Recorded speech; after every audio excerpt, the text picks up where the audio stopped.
My son Marcus just sent me a text message. It said, "Start packing, Mom. The house has been sold." I was sitting there in my kitchen and I couldn't stop smiling. You see, my son doesn't know about the second house, the beautiful house in Barcelona that my husband bought before he died. The house that's completely paid for. The house where I was planning to spend the rest of my life. Marcus thought he was kicking his old mom out of her home. He thought I was broke and helpless. But honey, let me tell you a story that will make your jaw drop. This is about how I discovered my own children were trying to steal my house and how I turned the tables on them in the most beautiful way possible. My name is Rosa, and I'm 63 years old. 3 weeks ago, I buried my husband Miguel, and that was when my real education began. The flowers from Miguel's funeral were still fresh when the phone call started. I remember standing in my kitchen on a Friday morning, watching steam come up from my coffee cup. The mug said, "World's Best Grandma." My granddaughter Sophia had given it to me years ago. But that morning, everything felt strange and different. Miguel had been gone for 3 weeks, 3 whole weeks, and I was still trying to figure out how to live without him. Then my phone rang. It was my son Marcus. "Mom," and I could hear that tone in his voice. The same tone he used when he was a teenager asking for money. "We need to talk about the house." I set down my coffee without taking a sip. "Good morning to you too, Marcus." "Don't start with me, Mom. Jennifer and I have been talking about your situation. This house is too big for you now that Dad's gone." Your situation. Like I was a problem that needed fixing. "There's no mortgage on this house," I told him. That was true. Miguel had paid it off 5 years ago, but I never told the kids about that. Marcus laughed. It was a mean laugh. "Mom, please. Dad's pension barely covers your medicine. We all know you're struggling with money." I walked to my kitchen window and looked out at the garden. Miguel and I had worked on that garden for 23 years. The roses needed cutting. The herbs were growing wild. All the things we used to do together. "How thoughtful of you to worry about me," I said. "Jennifer agrees with me," Marcus continued. "We think you should move in with one of us." Jennifer agrees. My daughter hadn't called me since the funeral. When I tried to call her, she didn't answer. "When exactly did Jennifer share this opinion with you?" I asked. "We had dinner last night, as a family, to talk about your options." Your options. Not, "How can we help Mom?" Not, "What does Mom need during this hard time?" Just options. Like I was a problem they needed to solve. "You had a family dinner," I said slowly, "to discuss my life without inviting me." "Mom, you're being dramatic. We're trying to help you. The house should be sold. You could help Jennifer and I with our down payment.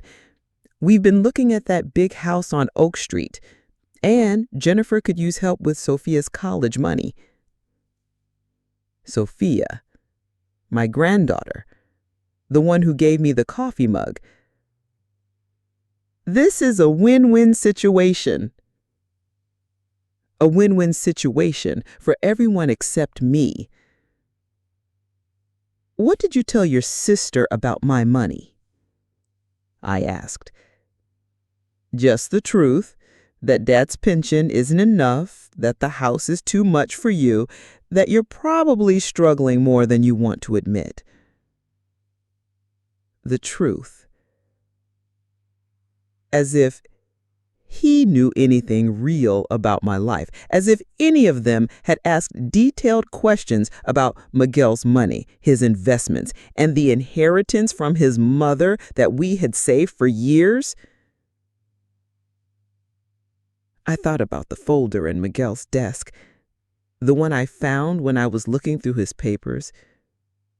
Bank statements, investment accounts, and the deed to a small house in Barcelona that he bought as a surprise for our retirement.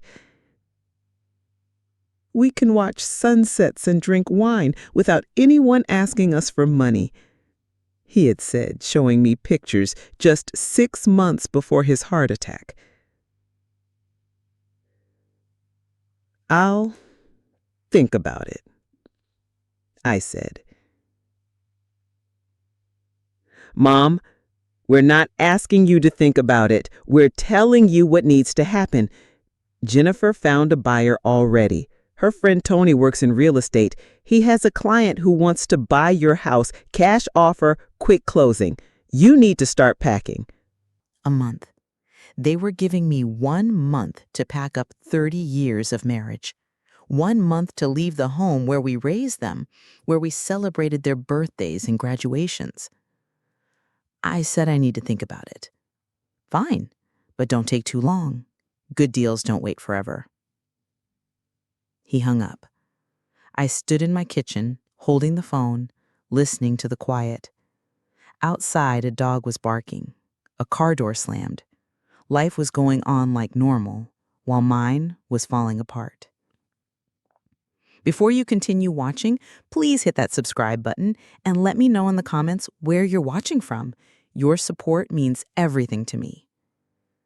I walked to Miguel's office, to the desk where he paid bills and planned our future for 20 years. The folder was still there, hidden under old tax papers. I pulled it out and spread everything on the wooden desk. Bank statements showing money that would make my kids' eyes pop out. Investment accounts that had grown stronger over the years, and the deed to the house in Barcelona with pictures of white walls and a terrace looking out at the sea. Miguel had been a quiet man. He never bragged about money. He never showed off our savings. "Let them think we're struggling," he said once when Marcus asked for another loan. "It builds character." I thought he was being mean then. Now I see he was being smart. My phone buzzed. A text from Jennifer. "Mom, Marcus told me about the house. I know this is hard, but it's really for the best. Sophia's so excited about having Grandma closer. Can't wait to talk about the details." Sophia? My granddaughter, who spent summers with Miguel and I, who learned to bake cookies in this kitchen, who called me every week during her first semester at college, homesick and scared? When was the last time Sophia called me? I looked through my phone. Nothing since Christmas. Just a group text saying thank you for gifts.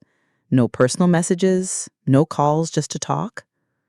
They had all moved on already. Miguel's death was just a problem to be managed, and I was another problem that needed their solution. I closed the folder and put it back in the drawer. Then I went upstairs to my bedroom and pulled out a suitcase. It was time to start packing, but not the kind of packing Marcus expected.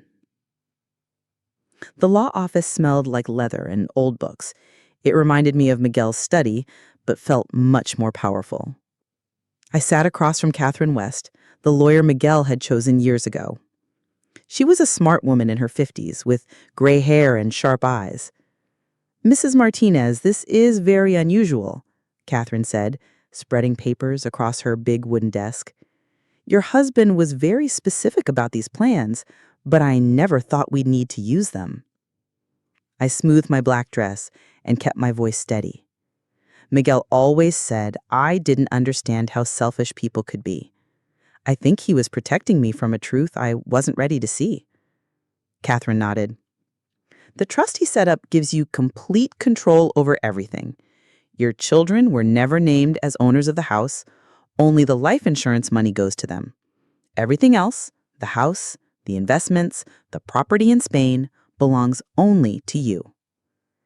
And they don't know about the Spanish house? According to Miguel's instructions, that information was only for you and only after 30 days following his death. Catherine leaned back in her chair. He seemed to know that your children might pressure you into quick decisions. Pressure. Such a nice word for what Marcus had tried to do. The house sale they arranged, I said, can it be stopped? You're the only owner. No sale can happen without your signature. If they found a buyer and made promises, they were wrong about who owns the house. Catherine smiled. Miguel was very clear about protecting your independence. I felt something relax in my chest, a knot of worry I'd carried since Marcus's call. And the Spanish property is completely yours. The property management company Miguel hired sends monthly reports. The house is ready whenever you want to live there. Whenever I want. When was the last time someone talked to me about what I wanted instead of what I should do? Catherine pulled out another folder. There's something else Miguel wanted you to have. He wrote this letter to be given to you exactly 1 month after his death. Today is that day. The envelope was cream-colored with my name written in Miguel's careful handwriting. My hands shook as I opened it. My dearest Rosa, if you're reading this, I'm gone and you're dealing with everything alone. I know our children love us, but I suspect they're already acting like vultures, thinking they know what's best for you. They don't. You are not a burden to be managed or a problem to be solved. You are an intelligent, capable woman who raised 2 children, supported a husband through career changes, and managed our home with grace and wisdom for over 30 years. Don't let them convince you otherwise. The money and properties are yours to do whatever you want with. Keep them, sell them, give them away. It's your choice. But make that choice based on what you want, not what others expect from you. I've watched you sacrifice your own dreams for decades, always putting our family first. Now it's time to put yourself first. Go to Spain if you want. Travel the world. Write that book you always talked about. Whatever brings you joy. The children will survive without your constant sacrifice. In fact, they might grow stronger for it. With all my love and faith in your strength, Miguel. P.S. The key to the Spanish house is in my desk drawer behind the photo of us in Venice. Mrs. Rodriguez next door has been caring for the garden and speaks excellent English. I read the letter twice, tears blurring my vision. Miguel had known. He saw what I was too close to see, that my children had learned to think of my love as something they could use up instead of something to treasure. Are you all right? Catherine's voice was gentle. I folded the letter carefully. I'm better than I've been in weeks. What do I need to do to make sure the house deed shows only my name? It already shows only your name. Miguel removed the children from all property deeds 3 years ago, after Marcus asked him to co-sign for that failed restaurant business. The restaurant. I remembered the arguments. Marcus's anger when Miguel refused to risk our retirement money on his sure thing. At the time, I thought Miguel was being harsh. Now I see he was being wise. There's one more thing, Catherine said, pulling out a smaller envelope. Miguel asked me to give you this bank card and PIN. It's connected to an account he opened last year. He called it your Independence Fund. The bank card felt solid in my hand. How much? $50,000. He deposited money every month, telling me it was for when Rosa finally decides to live for herself. $50,000. Money I knew nothing about. Saved from his pension while I carefully watched our household spending. Money meant to give me freedom. I left the law office with a briefcase full of papers and a clarity I hadn't felt since Miguel's heart attack. The house was mine. The Spanish house was mine. The investments were mine. And most importantly, the choice of what to do with all of it was mine alone. My phone rang as I got to my car. Jennifer's name on the screen. Mom, I'm so glad I caught you. I wanted to talk about the basement renovations. Tony knows a contractor who could put in a little kitchen for you, maybe a separate entrance. It would be perfect, your own little apartment. I unlocked my car, but didn't get in. How thoughtful. I know you're probably worried about the cost, but Marcus and I figured we could take it out of the house sale money. Think of it as an investment in your comfort. Your comfort. Not my independence or happiness, my comfort. Like I was an old pet being moved to smaller quarters. Jennifer, when was the last time you called me just to see how I was doing? A pause. What do you mean? I mean a phone call where you didn't want something, where you asked about my day, my feelings, my plans. When you called because you missed talking to your mother. Mom, that's not fair. I've been dealing with Sophia's college costs, and work has been crazy busy. Sophia's college costs. I leaned against my car, watching other people go about their normal Thursday afternoon errands. Tell me about Sophia's expenses, I said. Well, tuition is $28,000 a year, plus room and board, books, her sorority fees. Jennifer, I've been sending Sophia $500 every month since she started college, for 2 years. That's $12,000. Silence. Money that was supposed to help with her expenses. Money you never mentioned to Marcus when you talked about my money problems? Mom, that money helps, but it doesn't cover everything. Have you told Sophia that I send that money? Another pause. Longer this time. She knows you help out. Does she know the amount? Does she know it comes from my pension, not from some college fund Miguel left? I don't see why those details matter. I closed my eyes, feeling something cold settle in my stomach. She doesn't know, does she? She thinks her college is paid by your hard work and sacrifice. She has no idea that her grandmother has been quietly paying for her education. Mom, you're making this more complicated than it needs to be. Am I? Or am I finally seeing how simple it actually is? I hung up and got in my car.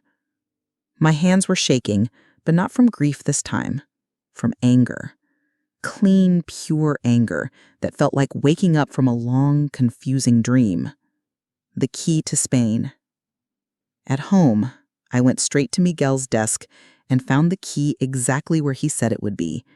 It was small and brass, attached to a keychain with a tiny Spanish flag.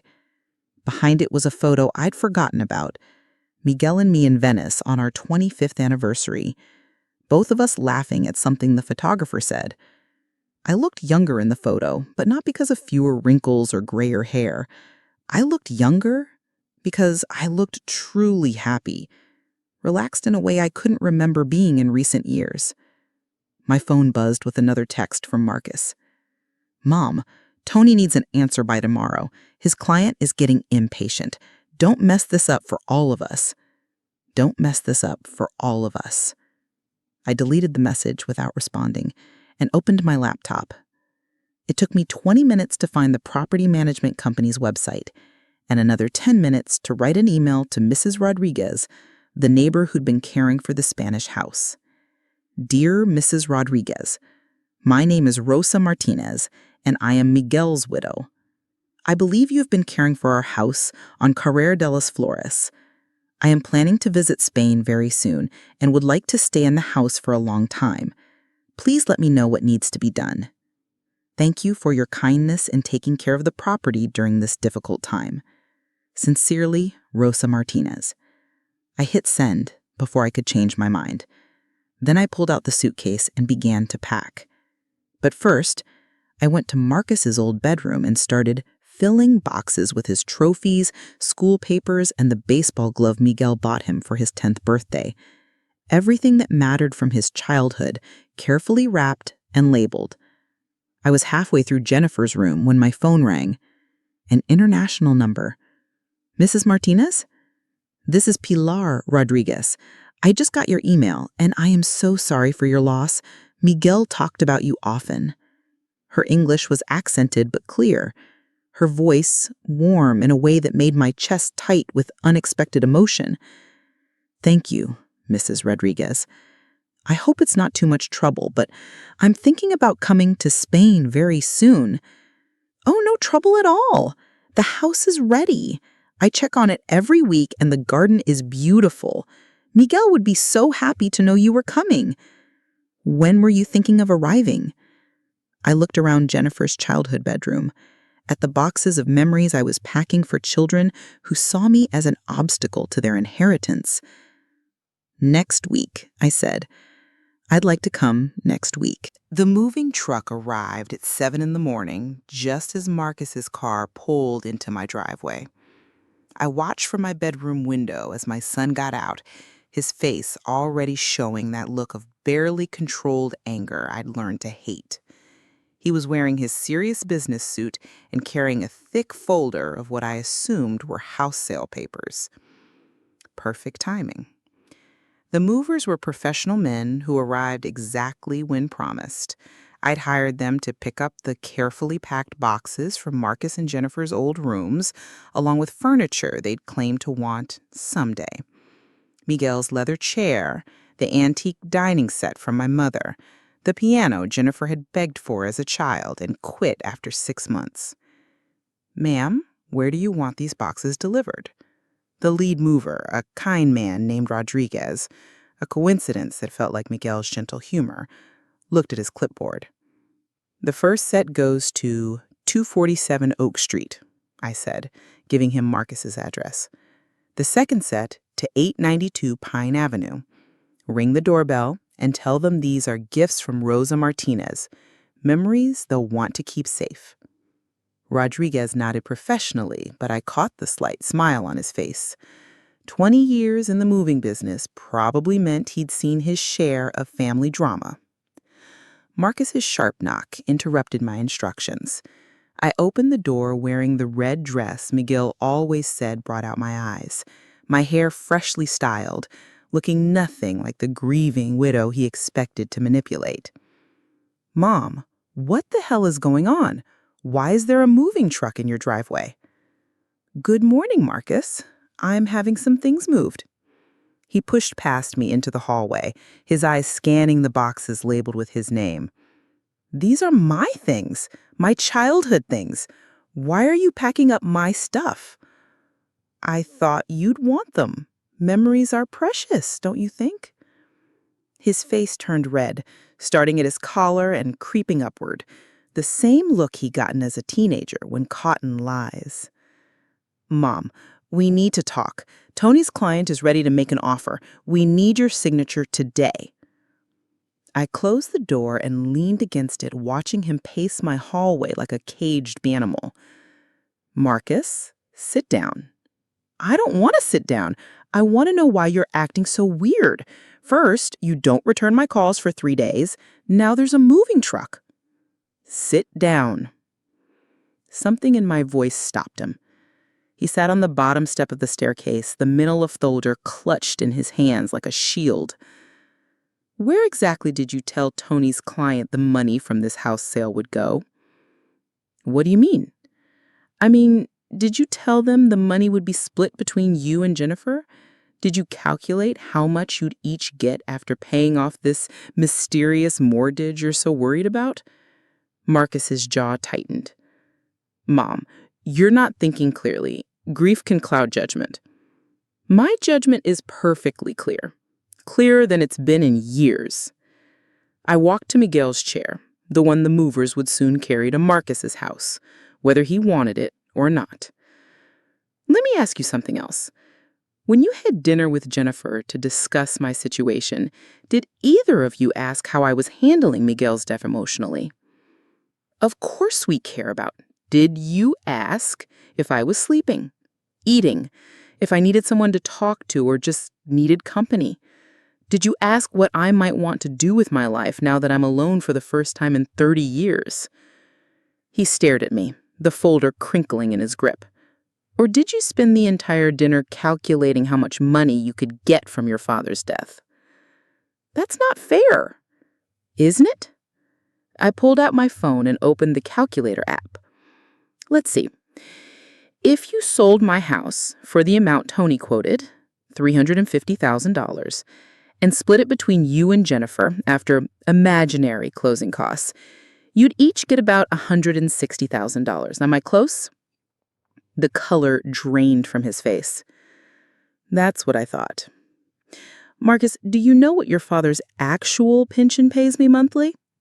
"Mom, I don't see why $4,200 every month, along with his Social Security and dividend payments from investments you know nothing about."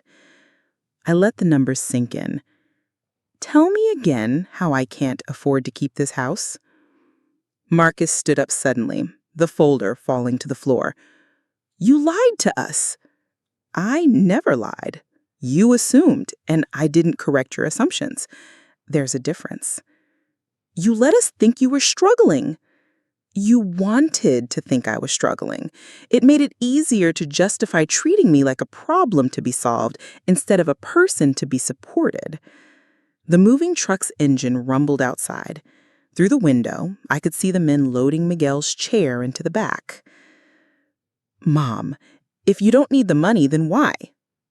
He stopped, his brain finally catching up. "You're punishing us."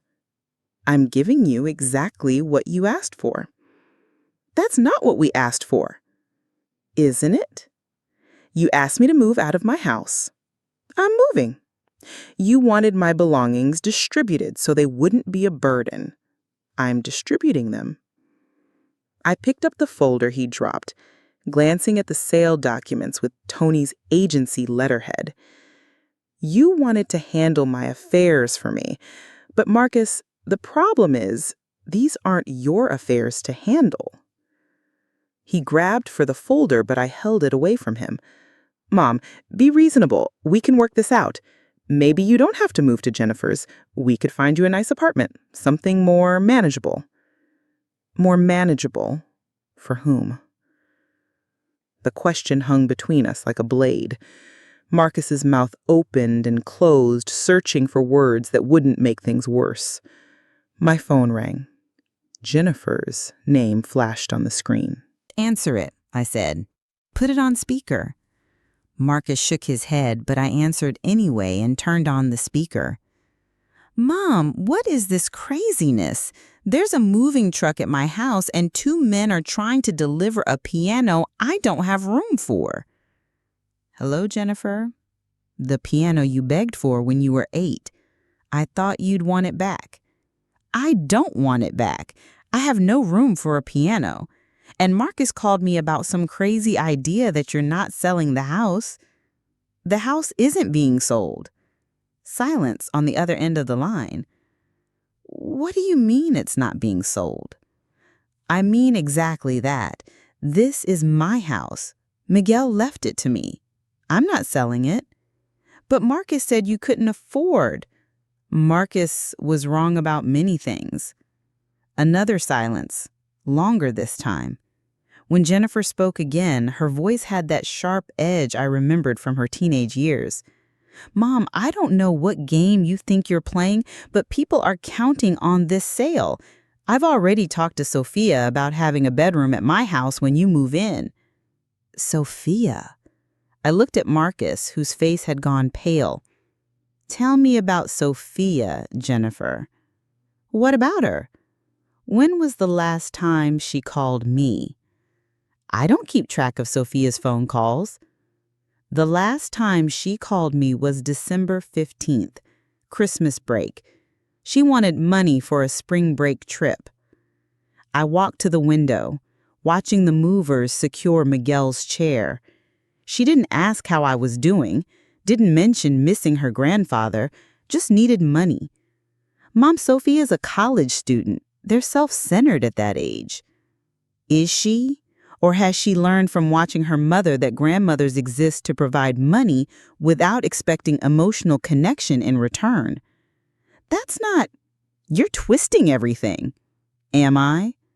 Jennifer, how much money have I sent Sophia over the past 2 years? No answer. $12,000. $500 a month directly to her account. Money you never mentioned to Marcus when you claimed I was struggling financially. Money Sophia apparently believes comes from your sacrifice, not mine. Marcus was staring at me now, his mouth slightly open. I've been sending Sophia money every month since she started college because I love my granddaughter and want her to succeed. I turned from the window to face them both, Marcus in person, Jennifer through the phone. But love isn't supposed to be invisible. Support isn't supposed to be secret. When did my family decide that my contributions only mattered when they were hidden? Jennifer's voice came through the speaker, smaller now. Mom, we never meant. Yes, you did. You meant exactly this. You wanted my resources without my presence, my money without my opinions, my compliance without my independence. I ended the call and looked at Marcus. The moving truck will be at your house in 30 minutes. I suggest you make room for your childhood memories. Mom, please, we can fix this. How? The question stopped him cold. I could see him searching for the right words, the magic phrase that would give him access to my money without requiring genuine respect or relationship. We could have dinner as a family. Talk about what you really want. What I really want? I laughed, surprising myself with the sound. Marcus, what I really want is to live the rest of my life surrounded by people who see me as more than a source of emergency funding. What I want is to wake up in the morning without wondering which of my children will call with their hand out. What I want is to be missed for my company, not mourned for my money. The moving truck's engine started outside. Marcus stood up, the business papers scattered at his feet. Where are you going to go? I smiled, the first real smile I'd felt in months. Somewhere warm. Marcus bent to gather the papers, his movements hurried and desperate. Mom, you can't just disappear. We're your family. Are you? He looked up at me from the floor, and for a moment I saw the little boy who used to climb into my lap after nightmares, who needed bandages for scraped knees and stories to chase away the dark. Then he straightened up, and the moment passed. When will you be back? I opened the front door, letting in the morning sunlight and the sound of the moving truck pulling away. I'll let you know.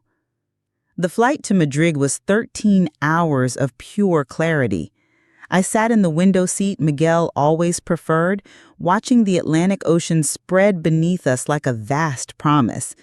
The woman beside me, a chatty retiree from Phoenix, visiting her daughter, tried to talk to me during takeoff, but something in my expression must have warned her off. I wasn't ready for small talk. I was too busy enjoying the silence of my phone. For 3 days after Marcus left my house, they called constantly. Marcus, Jennifer, even Lisa, who'd never called me on her own in the 5 years she'd been married to my son. The voicemail started apologetic and grew increasingly desperate. Mom, I think we had a misunderstanding. Rosa, it's Lisa. Marcus is really upset, and I think if we could just talk? Mom, Sophia is asking questions about the money, and I don't know what to tell her. Fine, Mom. You want to play games. Two can play that game. Don't expect us to come running when you realize how lonely you are. That last message from Jennifer should have hurt me. The threat was supposed to wound me, the suggestion that I'd come crawling back, begging for their fake affection. Instead, it felt like freedom. I'd turned off my phone that evening and hadn't turned it back on since. The customs officer in Madrid was a young woman with kind eyes who stamped my passport with professional efficiency. Purpose of visit? Starting over, I said. She smiled, the first genuine smile I'd received from anyone under 40 in months. Welcome to Spain, Señora. Pilar Rodriguez was waiting for me in the arrivals area, exactly as she'd promised. She was a compact woman in her early 60s, with silver hair pulled back in an elegant bun and eyes that crinkled with warmth when she smiled. She held a small sign with my name written in careful script. Mrs. Martinez, welcome. She embraced me like an old friend, and I found myself returning the hug with an intensity that surprised us both. How was your flight? Are you tired? Hungry? The house is ready for you. I made some simple food, just basics until you can shop for yourself. Her English was excellent, spoken with an accent that made everything sound musical. As we walked to her small car, she chatted about the weather, the neighborhood, the garden she'd been tending in my absence. Miguel, he was so proud of this house, she said, as we drove through the winding streets of Barcelona. He would show me pictures on his phone. You in the kitchen in America. Your grandchildren, always your grandchildren. My Rosa will love the kitchen here, he would say. She will make it sing with life. I pressed my lips together, not trusting my voice. Miguel had talked about me here, in this place I'd never seen, to this woman I'd never met. He'd imagined a future for us that death had stolen, but somehow Pilar's words made it feel real again. The house took my breath away. It was smaller than our American home, but perfectly proportioned, with whitewashed walls and blue shutters that caught the afternoon light. Bougainvillea spilled over the garden walls in explosions of purple and pink, and lemon trees heavy with fruit lined the stone pathway to the front door. "It's beautiful," I whispered. "Miguel, he chose well," Pilar said, producing the brass key I'd found in his desk. "Come, let me show you inside." The interior was cool and bright, with terracotta floors and windows that opened onto a small terrace overlooking the Mediterranean. The furniture was simple but elegant, a couch the color of cream, a wooden dining table for 4, built-in bookcases waiting to be filled. In the kitchen, copper pots hung from hooks, and the countertops were tiled in blues and whites that reflected the sea beyond. I stocked the refrigerator with basics. Pilar opened cabinets to show me plates and glasses, olive oil and wine. There is bread, cheese, fruit. Tonight you rest. Tomorrow we explore the village together. Yes, I nodded, suddenly overwhelmed by the kindness of this stranger who owed me nothing, but had cared for my husband's dream as if it were his own. Pilar, I can't thank you enough. No thanks necessary. We are neighbors now. In Spain, neighbors are family. She patted my arm gently. I live just there. She pointed through the window to a similar house 50 yards away. If you need anything, anything at all, you call me. Miguel made me promise to take care of you. After she left, I stood alone in my Spanish kitchen and felt something I hadn't experienced in months. Peace. I unpacked slowly, hanging my clothes in the bedroom closet, placing Miguel's photograph on the bedside table, arranging my toiletries in the bright bathroom with its clawfoot tub and window facing the sea. Each action felt deliberate, meaningful in a way that packing boxes from Marcus and Jennifer had not. As the sun began to set, I poured myself a glass of the wine Pilar had left and stepped onto the terrace. The Mediterranean stretched endlessly before me, painted in shades of gold and coral by the dying light. Sailboats bobbed in the distance like white prayers, and the sound of waves against rocks below created a rhythm that seemed to match my heartbeat. My phone, forgotten in my purse, began to ring. I considered ignoring it. I'd successfully avoided all contact for 4 days, but something made me check the caller ID. Sophia, my granddaughter, calling for the first time since Christmas. I answered on the 4th ring. Grandma! Oh my God, finally! I've been trying to reach you for days. Hello, Sophia. Grandma, where are you? Mom won't tell me anything except that you had some kind of fight with her and Uncle Marcus, and now you're gone. And there's all this weird drama about a house sale that didn't happen. Sophia, slow down. I can't slow down. I'm furious. Do you know what I found out? Do you know what Mom told me yesterday? I sank into one of the terrace chairs, watching the last light fade from the sky. What did she tell you? She told me you've been sending me money for college, $500 every month for 2 years. She said it was some big burden she'd been hiding to protect me. But Grandma, why didn't you tell me? Why didn't I know? The pain in her voice cut through me like a blade. Your mother thought it was better. Better for who? Better for her so she could take credit for my tuition payments? Better for Uncle Marcus so he could pretend you were poor and needed to sell your house? Sophia was crying now, ugly sobs that carried across the ocean connection. Grandma, I am so ashamed. I am so ashamed. Sophia, you have nothing to be ashamed of. Yes, I do. I let them convince me you were just this sad old lady who needed taking care of. I stopped calling because Mom said you were fragile and might get too attached if I talked to you too much. She said it was healthier to give you space to grieve. Healthier. I closed my eyes, feeling the warm Spanish breeze carry the scent of lemons and salt water. So I gave you space, Sophia continued, her voice getting stronger with anger.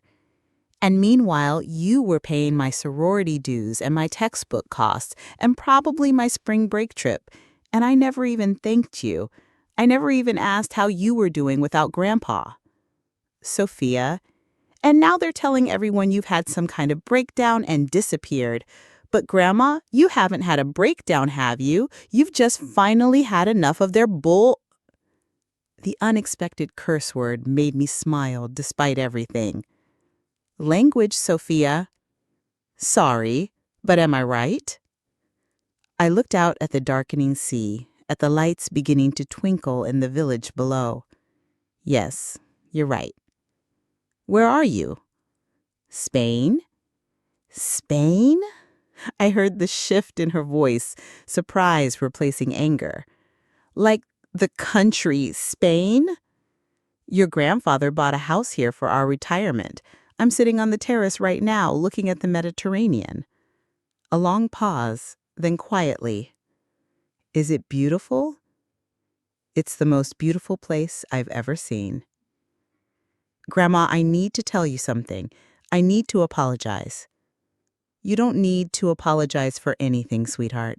You were told lies by people you trusted. That's not your fault.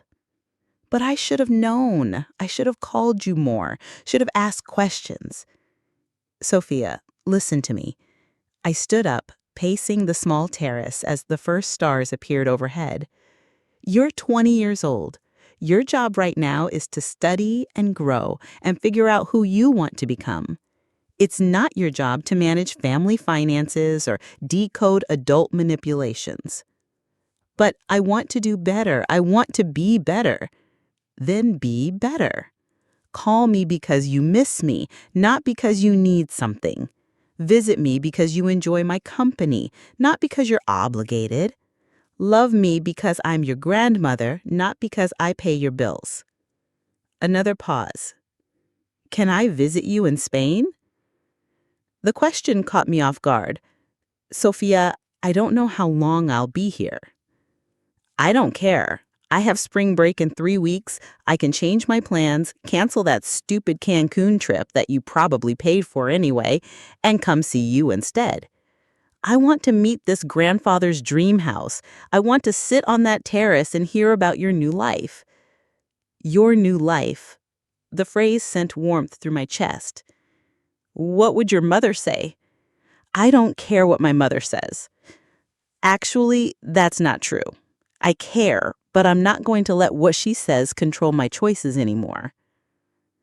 Sophia's voice was growing stronger, more determined. Grandma, I'm 20 years old, and I just realized I don't really know you at all. I know the version of you that they presented to me, the grandmother who bakes cookies and sends birthday cards and needs to be handled carefully. But you're not that person, are you? I thought about the woman who'd confronted Marcus in her hallway, who had systematically destroyed her children's assumptions, who had boarded a plane to Spain with no return date. No, I'm not that person at all. Good, Sophia said fiercely. I can't wait to meet the real you. After we hung up, I sat in the darkness for a long time, listening to the waves and feeling something unfamiliar stirring in my chest. For the first time in months, I was looking forward to tomorrow. And for the first time in years, I wasn't alone. 3 weeks later, I watched Sophia emerge from the Malaga airport terminal, and I barely recognized my granddaughter. Gone was the polished college student I remembered from Christmas photos, hair perfectly straightened, makeup camera ready, clothes chosen for Instagram approval. This Sophia wore faded jeans and a simple white t-shirt, her dark hair pulled back in a messy bun, her face free of everything except sunglasses and a genuine smile that transformed her entire appearance. "Grandma!" She dropped her backpack and ran toward me, and I found myself caught up in an embrace that felt nothing like the polite hugs I'd grown accustomed to at family gatherings. This was desperate, grateful, real. "Let me look at you," I said, holding her at arm's length. She was thinner than I remembered, but there was something solid about her presence that hadn't been there before. "You look amazing," she said, studying my face with the same intensity. "Like, actually amazing. Your tan and your hair? Did you cut it?" I touched the shorter style Pilar had convinced me to try at her salon in town. "Just a trim." "It's perfect. You look—" She paused, searching for words. "You look like yourself." During the drive to Boletta, I think he did. Before we continue, I want to remind you to subscribe to this channel and hit that notification bell. Your support helps me share more stories like this one. And please let me know in the comments, have you ever had to stand up to family members who didn't respect you? I read every single comment. That first evening, we sat on the terrace sharing paella that Pilar had insisted on preparing for Sophia's arrival. The older woman had fussed over my granddaughter like she was her own, and I watched Sophia respond with a natural warmth that had been missing from her interactions with her parents. "Tell me about your life here," Sophia said, settling into the chair beside mine as the sun began to set. "I want to know everything." So I told her about the morning walks through the village where shopkeepers had learned my name and preferences, about the Spanish lessons with Miguel, the retired professor who lived down the street, about the book I'd started writing, not the novel Miguel had encouraged me to attempt, but a memoir about marriage and motherhood and the slow erosion of self that can happen when love becomes service and service becomes obligation. "You're writing a book." Sophia's eyes widened. "Grandma, that's incredible. I had no idea you wanted to write." I didn't know either until I had the quiet to listen to my own thoughts. Sophia was quiet for a moment. Then, Mom called me yesterday. I tensed, but Sophia held up a hand. She tried to convince me not to come. Said you were having some kind of breakdown and that seeing me might make it worse. She said I was being selfish, coming here instead of spending spring break with the family. What did you tell her? I told her that maybe it was time for someone in our family to be selfish on your behalf. Sophia's voice carried an edge of steel I'd never heard before. And then I asked her point blank, if Grandma's having a breakdown, why haven't any of you come to check on her? Why haven't you called her directly instead of talking about her like she's a problem to be managed? What did she say? Nothing. She couldn't answer because the answer would have revealed the truth, that they don't actually care about your well-being. They care about their access to your resources. The bluntness of it should have hurt, but instead it felt like vindication. Sophia, I need you to understand something, I said carefully. I don't expect you to choose sides in this. Marcus and Jennifer are your family too. No, Sophia's voice was firm. They chose sides when they decided to use you as a weapon against me, when they let me believe you were poor and fragile while you were paying my bills, when they tried to isolate you from the people who might actually support you. She leaned forward in her chair. Grandma, I've been thinking about this for weeks, and I realized something. They didn't just lie to you about your finances. They lied to me about you. What do you mean? They convinced me you were this fragile old lady who needed to be protected from too much excitement or emotion. They said calling you too often might make you dependent, that I should give you space to grieve. But that was never about protecting you, was it? It was about controlling the narrative. I stared at my granddaughter, amazed by her clarity. Sophia, they wanted you isolated so you'd be desperate enough to accept their terms. And they wanted me distant so I wouldn't witness what they were doing to you. Sophia's hands clenched into fists. Do you know what the worst part is? It almost worked. I almost became the kind of person who could ignore her grandmother's loneliness because it was convenient.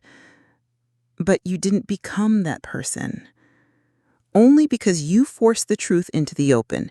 If you hadn't left, if you hadn't made them show their real faces. Sophia shook her head. I might have gone my whole life never knowing who you really are. We sat in comfortable silence as the stars emerged overhead. Finally, Sophia spoke again. Can I stay longer than a week? The question surprised me. What about school? I talked to my professors before I left. I can do independent study for the rest of the semester, write papers, take exams online. I don't want to go back yet. I want to spend real time with you, time that isn't measured in holiday visits or phone calls with agendas. Sophia, your education will still be there when I'm ready for it. But this chance, this time with you, I might not get it again. She looked at me with Miguel's eyes, steady and determined. Grandma, I'm 20 years old, and I just realized I've never had a real conversation with you. All my life, you've been the person who remembers birthdays and sends care packages and shows up to family events with homemade desserts. But I don't know what makes you laugh or what you dream about or what you were like before you became our grandmother. And you want to know those things? I want to know everything. The next morning, Sophia joined me for my daily walk through the village. She charmed the baker with her attempts at Spanish, helped Pilar tend the garden, and listened with rapt attention as Miguel told stories about his years teaching literature at the University of Madrid. Your grandmother, she has the soul of a writer, he told Sophia, at the cafe where I had become a regular. She sees details others miss, understands the weight of small moments. She's always been like that, Sophia said, looking at me with new appreciation. I just never paid attention before. That afternoon, we drove to a small beach I'd discovered the week before, a hidden cove accessible only by a winding path through pine trees. Sophia spread a blanket on the sand while I unpacked the picnic lunch we had assembled together. Grandma, can I ask you something personal? I looked up from the sandwiches. Of course. Are you ever going back? The question I'd been avoiding, even in my own thoughts. I don't know. But you could stay here permanently, legally, I mean. Miguel researched it thoroughly. I have residency options, health care, everything I need. I handed her a sandwich and settled beside her on the blanket. Why do you ask? Because I think you should stay. The certainty in her voice surprised me. Sophia, I think you should stay. And I think you should let Mom and Uncle Marcus figure out their own lives without expecting you to fund their mistakes or validate their choices. Sophia took a bite of her sandwich, chewing thoughtfully. And I think I should transfer to a university here. What? There are American programs in Madrid, Seville, even here in Barcelona. I could finish my degree in international studies, become fluent in Spanish, maybe learn about a different way of living. She looked out at the Mediterranean, her expression thoughtful. Or maybe I could take a gap year, work with Pilar at her pottery studio, help you with your book, figure out who I am when I'm not performing for an audience. Sophia, that's a huge decision. So was getting on a plane to Spain. So was cutting your hair and writing a book and refusing to sell your house. Sophia turned to face me fully. Grandma, for my entire life, I've been making decisions based on what other people expected from me. What Mom wanted, what my professors wanted, what my sorority sisters thought was appropriate. But sitting here with you, I feel like I'm seeing clearly for the first time. What do you see? I see that you're not the fragile old lady they painted you as. You're probably the strongest person I know. And I see that I don't want to be the kind of person who abandons someone I love because it's convenient. Sophia's voice grew stronger. I want to be the kind of person who shows up, who chooses love over comfort, truth over convenience. Sophia, your mother will never forgive me if I let you derail your life. This isn't derailing my life. This is saving it. Sophia grabbed my hands, her grip warm and sure. Grandma, I was sleepwalking through college, going through the motions because it was expected. But I'm awake now, and I want to spend my awakeness with someone who sees me more than a project to be managed. That evening, we called the university together and arranged for Sophia's temporary leave of absence. Then we called Pilar to ask about the pottery studio apprenticeship. Finally, with the Spanish sun setting behind us and the sound of waves providing a soundtrack to our conversation, Sophia made one last call to her mother. Mom, it's Sophia. I'm extending my stay in Spain. I could hear Jennifer's voice through the phone, sharp and angry, but I couldn't make out the words. No, I'm not having a breakdown. I'm having a breakthrough. More angry words from Jennifer. Actually, Mom, that's exactly what I'm doing. I'm choosing Grandma because she's the only person in our family who's ever treated me like I matter more than what I can provide. Sophia ended the call and turned off her phone. Any regrets? I asked. She smiled, Miguel's smile, full of quiet determination. Just one, that it took me 20 years to figure out where I belonged. 2 months later, I was sitting in my Spanish garden with Sophia when my phone rang. It was a number I didn't recognize, but something made me answer.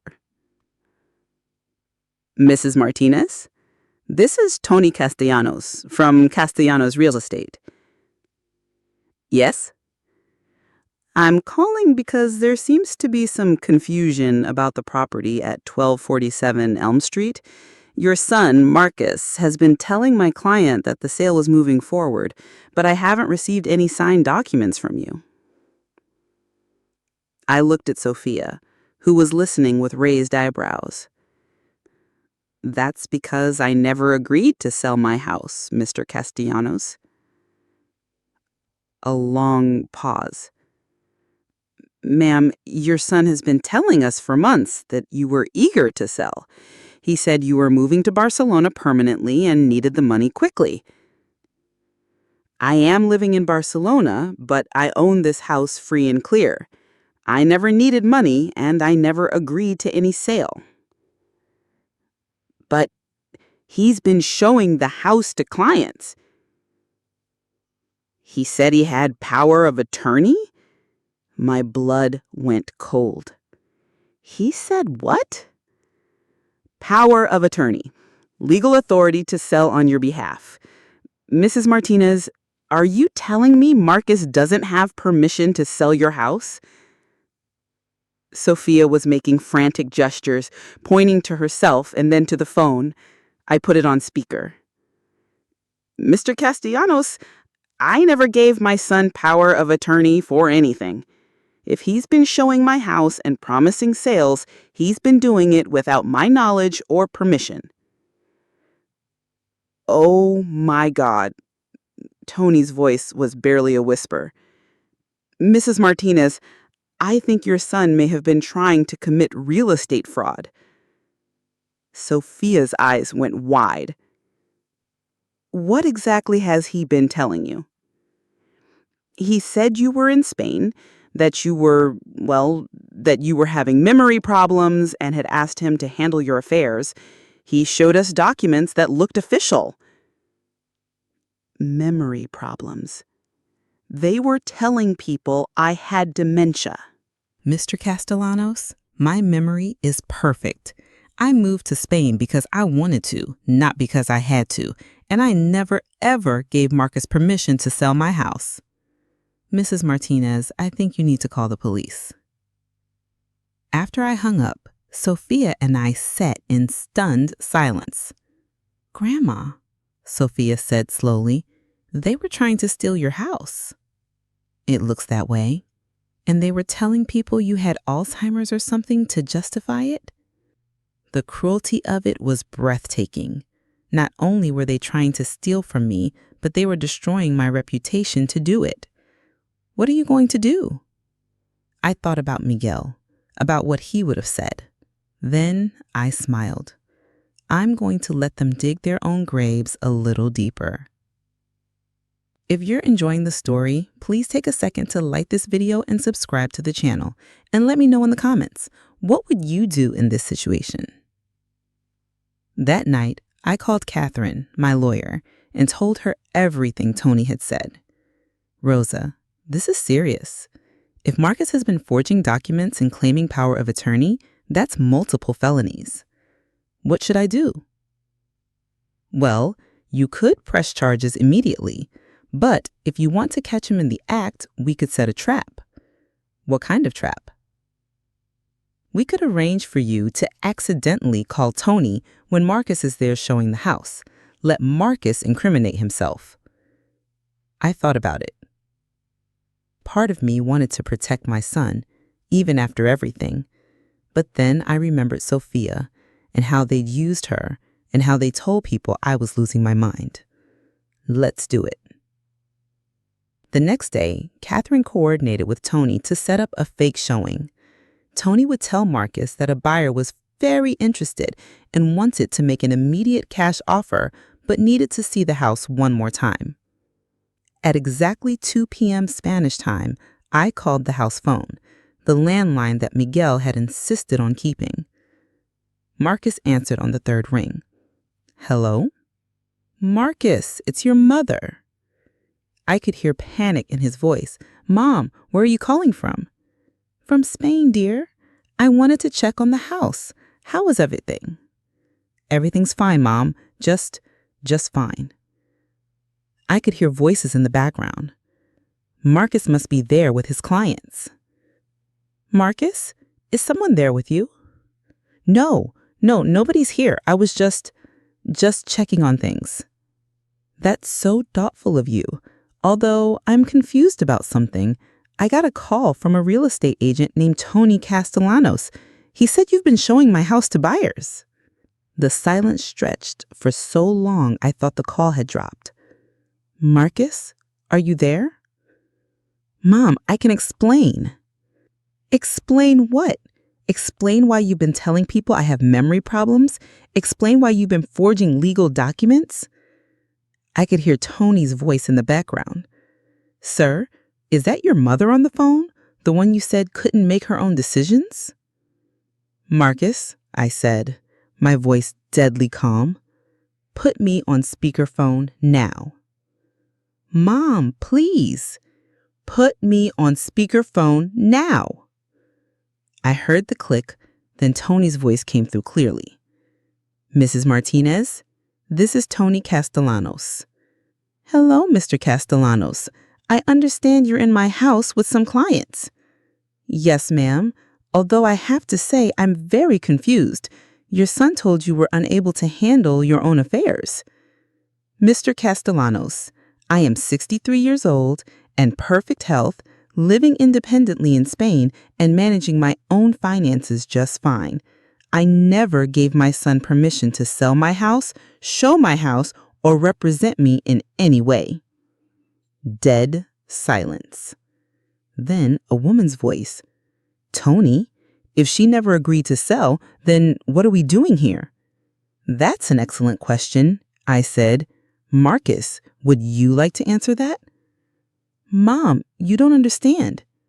I understand perfectly. You've been lying to real estate agents, forging documents, and trying to steal my house. And you've been telling people I have dementia to justify it. Sophia was beside me, recording everything on her phone. The question is, Marcus, do you want to confess to your crimes now, or should I just call the police and let them sort it out? What happened next was beautiful. Tony immediately asked everyone to leave the house and told Marcus he was reporting him to the Real Estate Commission. The clients, a nice retired couple, were horrified and said they'd be witnesses if needed. Marcus called me that night crying. Mom, please don't press charges. I was just trying to help. Jennifer and I thought, you thought you could steal my house and get away with it. We weren't stealing. We were going to give you some of the money. How generous. How much were you planning to give me from the sale of my house? Silence. Marcus, here's what's going to happen. You're going to call Tony and every other real estate agent you've contacted. You're going to confess that you lied, that you never had my permission, and that you're sorry for wasting their time. Mom, you're going to return my house keys to Catherine, my lawyer, and you're going to send a written apology to everyone you told lies about my mental health. What if I don't? I looked out at the Mediterranean, feeling more powerful than I had in years. Then I'll press charges for fraud, forgery, and attempted theft. And Marcus, I have recordings of our conversations and witnesses. He did everything I asked. It took 2 weeks, but Marcus called every real estate agent, confessed his lies, and returned my house keys. Jennifer never apologized. In fact, she doubled down, telling anyone who would listen that I'd brainwashed Sophia and abandoned my family. But Sophia and I didn't care. We were too busy building our new life. Sophia did take that gap year. She worked with Pilar at the pottery studio, learned to speak Spanish fluently, and helped me finish my book. More importantly, she learned who she was when she wasn't trying to please everyone else. Grandma, she said one evening as we watched the sunset from our terrace, I want to thank you. For what? For showing me that it's okay to choose yourself sometimes. That saying no to family doesn't make you a bad person if they're treating you badly. I reached over and squeezed her hand. You figured that out on your own, sweetheart. Only because you gave me permission to see the truth. My book was published 6 months later. It was called The House That Love Built, a memoir of marriage, motherhood, and finding yourself after everyone else. It became a bestseller, especially for women over 50 who recognize their own stories in mine. Sophia decided to finish her degree at the University of Barcelona, studying international business and Spanish literature.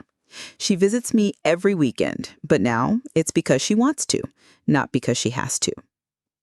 Marcus and Jennifer have both reached out a few times, usually when they need money. I've learned to say no without guilt. They made their choices, and I've made mine. 2 years later, I'm sitting on my terrace in Barcelona watching Sophia teach English to local children in the garden below. She's fluent in Spanish now and has a boyfriend named Carlos who treats her like she's precious. My house in America? I kept it. Catherine manages the rental for me, and the income helps fund a scholarship program for young women who want to study abroad but can't afford it. I call it the Sophia Martinez Independent Woman Scholarship. Pilar has become the sister I never had. We take cooking classes together, tend our gardens, and travel to other parts of Spain whenever we feel like it. Miguel would be proud, I think. I'm finally living the life he wanted for me, a life where I matter, where my opinions count, and where my love is treasured instead of taken for granted. And the best part? I wake up every morning excited about what the day might bring, instead of wondering which of my children will disappoint me next. If you're watching this and you recognize yourself in my story, if you're giving and giving while others just take, please know that it's never too late to choose yourself. You don't have to set yourself on fire to keep other people warm. You don't have to accept crumbs from people who should be giving you the whole cake. And you don't have to let family members treat you badly just because they're family. I'm 65 now, living my best life in Spain with my granddaughter, who chose love over convenience. Every day is a gift, and I'm finally unwrapping them for myself. Before you go, please subscribe to this channel if this story touched your heart. Share it with someone who needs to hear it. And remember, it's never too late to start over. The secret Spanish house wasn't just a place Miguel bought for our retirement. It was a symbol of the life I deserved all along, a life where I'm valued, respected, and loved for who I am, not what I can provide. Sometimes the best revenge is simply living well. And honey, I'm living very well. Fiend.